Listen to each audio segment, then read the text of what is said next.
ఓయ్! ఒక చిన్న కథ చెప్తా. జాగ్రత్తగా విను. ఒక అమ్మాయి ఒక అబ్బాయి దగ్గరికి వచ్చి ఇలా అడిగినప్పుడు వాడు చెప్పిన సమాధానం, అమ్మాయి, నిన్ను ఏ అమ్మాయి అయినా ఇష్టపడిందా?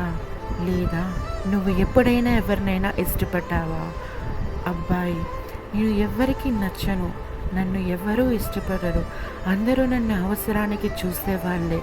అమ్మాయి, కొంచెం కూడా ఎప్పుడు బాధ అనిపించలేదా? అబ్బాయి, నన్ను ఎవరు ఇష్టపడకపోవడం కూడా ఒక మంచి విషయమే కదా. అమ్మాయి, ఏ ఎందుకు అలా మాట్లాడుతున్నావు? అది మంచి విషయం ఎలా అవుతుంది? అబ్బాయి, ఎందుకంటే మీరు మరణించినప్పుడు నా కోసం ఏ ఒక్కరి కంటిల్లో కూడా కన్నీళ్ళు రావు కదా, కనీసం బాధపడరు కదా. అమ్మాయి వెంటనే సైలెంట్ అయ్యింది. నిజానికి ఎవరికి నచ్చకపోవడానికి కూడా అదృష్టం ఉండాలి కదా.